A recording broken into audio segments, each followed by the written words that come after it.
Erwin Sperisen, bonjour. Bonjour. Alors, vous êtes devenu un people, ce qu'on appelle un people, entre victime et héros. C'est un sacré retournement de situation pour un double condamné à perpétuité. Oui, il y a une dualité entre le sentiment d'accueil que j'ai reçu de la population avec tous ces cas, mais en même temps, c'est pas très heureux de venir ça pour une injustice comme ça qui m'est arrivée.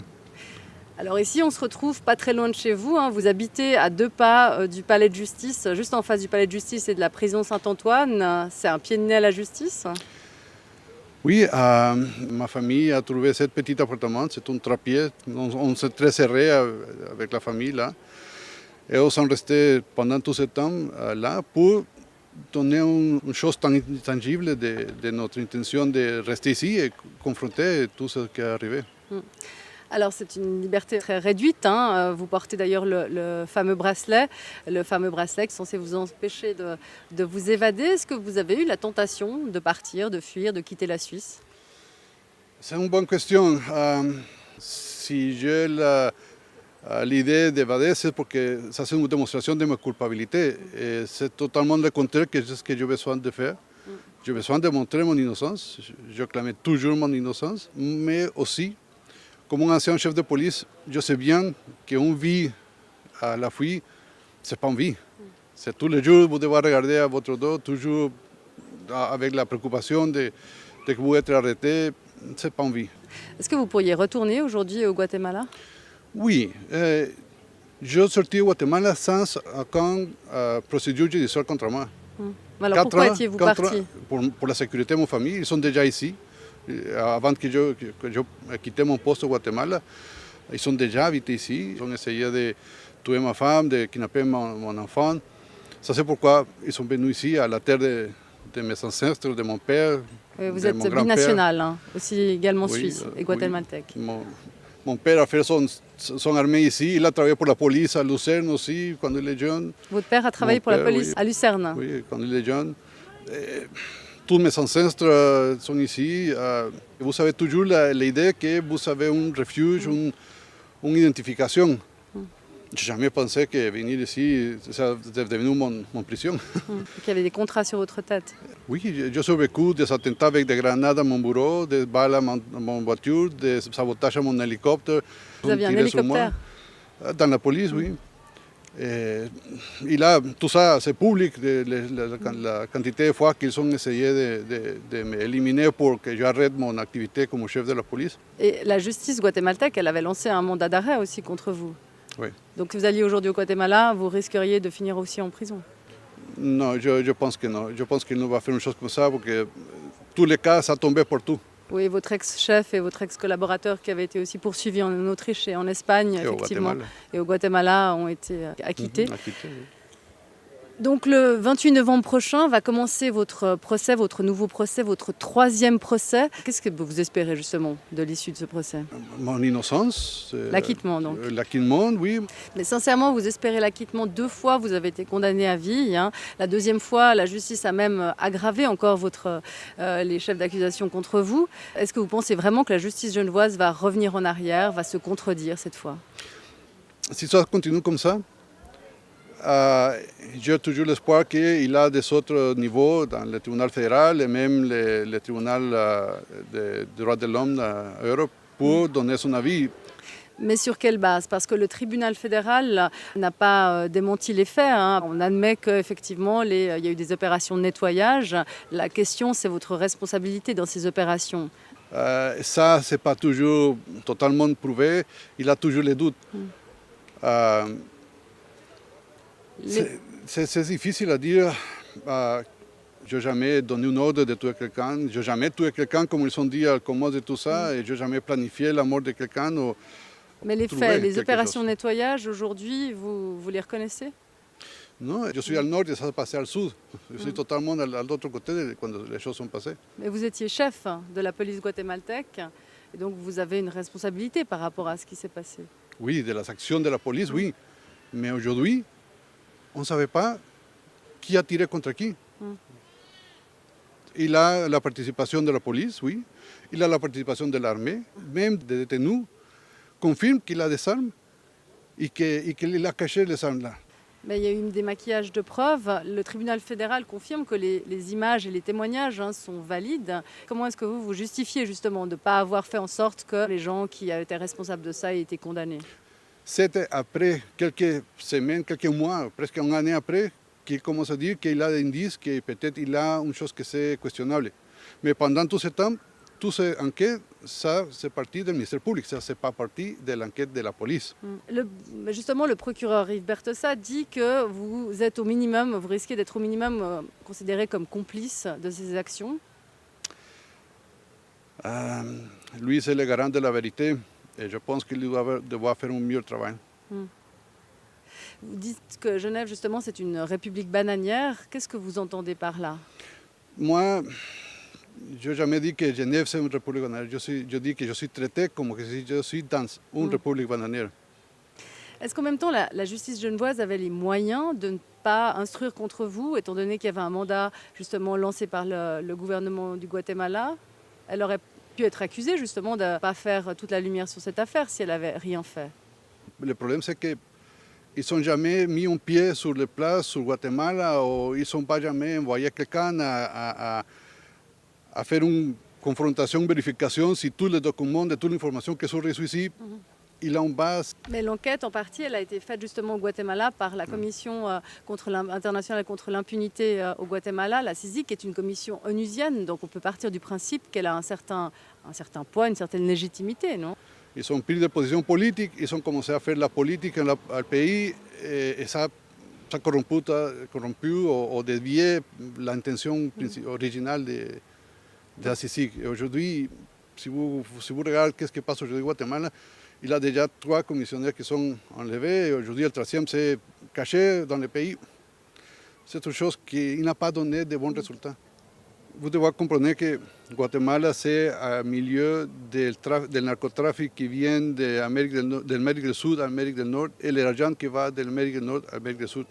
Et ça, le niveau de violence et de criminalité que ça produit, c'est une chose qui, ici, à la Suisse, c'est difficile de visualiser, de comprendre. Vous dites la criminalité est telle que ça change aussi la façon dont on a de la traiter. Si vous regardez, chaque pays il a de différentes situations et vous devez être concordant avec la réponse qu'il a avec la situation que vous avez. Ici, à Genève, il a une moyenne entre 6 à 8 personnes mortes par année. Là-bas, il a 5 000 personnes par année. Donc ça justifie des moyens plus importants. Vous devez mettre les choses à la circonstance du moment et de l'endroit. Est-ce que vous avez l'impression que la population genevoise, y compris, a peu de sympathie justement pour les personnes qui ont été exécutées parce que c'était des narcotrafiquants?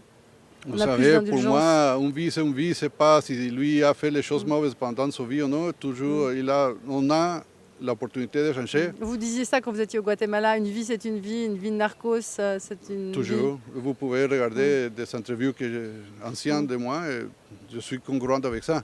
Si vous étiez acquitté, est-ce que vous demanderiez des indemnités à l'État de Genève? C'est pas mon priorité d'avoir une indemnité à ce moment. À ce moment, je pense que ce n'est pas un bon message pour ma famille que mon intérêt c'est une indemnité et c'est pas eux. Bon, il y a des grands précédents, hein. C'est vrai qu'on pense pour les grands procès genevois évidemment à la BCGE où justement les ex-dirigeants, l'État a été condamné à leur verser pratiquement 1 million de francs. C'est le cas aussi dans le procès Mirailov. On sait qu'à chaque fois que la justice genevoise perd, est déboutée, elle doit payer très cher.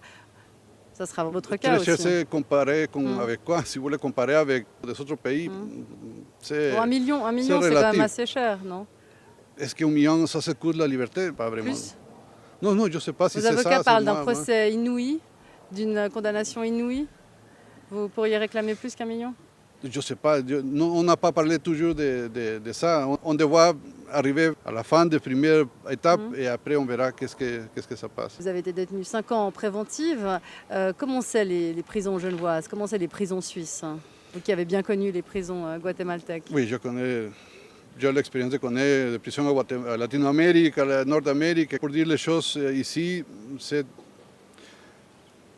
L'infrastructure, c'est un peu vieux, Champ-de-Long. Les autres, je ne connais pas, mais le Champ-de-Long. Mais les gardiens de Champ-de-Long, je seulement pour dire qu'ils sont très amables, très gentils, ils me sont traités avec tout très, très correct. Est-ce que vous sentiez justement davantage de respect, vous qui étiez un ancien chef de la police, est-ce qu'on vous considère avec davantage de respect entre le directeur de la prison et les autres gardiens? Vous aviez ce sentiment-là? Quand tout ça a commencé, c'est normal, ils sont toujours pris en distance, c'est normal. Mais quand ils commençaient à entendre dans les médias, ils commencent à questionner comment est-ce que toute l'affaire a passé, ils ont commencé à changer son attitude, de dire c'est pas juste que vous êtes ici, c'est pas normal, c'est pas correct. On ne comprend pas pourquoi est-ce que vous êtes ici. Donc c'est à travers les médias en fait que vous avez regagné l'estime ou la sympathie? Pour moi, c'est les médias qui ont joué un rôle très décisif sur mon cas, parce que c'est eux les principaux témoins qui sont regardés tous les procès dans les salons du tribunal. Ils sont eux-mêmes qui ont commencé à dire il y a quelque chose que c'est pas très clair, très transparent. Est-ce que vous avez l'impression justement que maintenant les gens, la population, écoute davantage les médias, qu'elle est sensible au travail de la justice en vous concernant? C'est difficile pour moi de dire que j'ai un regard sur ça à ce moment, oui, c'est un peu difficile pour moi. On a l'image de vous, hein, spectaculaire, on vous appelait le viking en noir. Moi-même, je ne serais pas allée vous chercher des poux. Ici, pendant le jugement, ils me sont accusés que pourquoi est-ce que je suis habillé avec l'uniforme de la police, pourquoi est-ce que je suis avec mon pistolet, mon fusil. Ici, la chef de la police, il n'a jamais utilisé Elle n'est pas en noir, en tenue de combat. Oui, mais c'est le protocole de la police, c'est l'uniforme de la police, et je suis avec toutes les choses correspondantes avec mon poste comme chef. Ici, c'est différent. D'ailleurs, vous avez changé de look, hein. Vous avez l'air beaucoup moins effrayant. Oui, beaucoup de personnes me sont demandé pourquoi la barbe. Je dis, dans la prison, je n'ai rien d'autre chose à faire que regarder mon barbe grandir. Mais vous ne cultivez pas un côté plus rassurant? Avec la barbe, vous êtes plus rassurant que quand vous étiez en moustache, tenue de combat comme ça. Vous paraissiez immense, hein, et très effrayant. Je ne sais pas. Aussi, dans un endroit, dans la prison, que c'est majoritairement avec des hommes, il a une petite façon plus de respect pour sagesse. Donc vous cultivez une image de sagesse et de sérieux. Ça c'est pas comme il a commencé, mais à la fin, je regardais qu'il a un petit changement pour ça. Mais on a l'image de la prison de Pavone, contre laquelle vous êtes accusé d'avoir lancé l'assaut. Cette prison qui était un espèce d'État dans l'État, où les narcos avaient même des maisons, des jacuzzi. Si je vous dis petites choses comme qu'il a des bars, des tables de pool, il a des strip dancing dans l'intérieur avec des femmes qui viennent pour faire le strip dancing, qu'il a des destilleries à l'intérieur. Ils sont construits dans les jardins de la prison, ils sont construits des maisons de 2 étages avec jacuzzi, avec spa, avec des bars, avec gymnasium, avec circuit de caméra pour son propre sécurité dans la prison pour les mêmes détenus. Seulement pour donner une petite description, vous pouvez imaginer tout le reste. J'imagine qu'à Chandelon, il n'y a pas autant de relâchement, mais est-ce que vous avez assisté à des trafics à l'intérieur de la prison? Comme je suis en isolement... Vous étiez en isolement. Vous n'aviez aucun contact avec les autres détenus? Bonjour. C'est fini. Quelques détenus qui sont comme ça. Et c'est fini. Qui ont fait des gestes pour vous menacer de vous tuer, mais pourquoi? Parce que je pense qu'ils savent qui je suis. Parce que vous passiez pour le tueur de narcotrafiquants, c'est pour ça que vous aviez cette image-là? Je ne sais pas si c'est pour les accusations ou seulement pour les choses que je suis un ancien chef de police. Ça, c'est suffisant, je pense. Et si vous deviez malgré tout y retourner en prison pour 5 ou 10 ans? Si je devais retourner, je reprends mon routine, que ça m'aide à survivre chaque jour dans la prison. Vous comptez les heures, pas les jours. Je vous remercie, Erwin Sperryson. Merci à vous.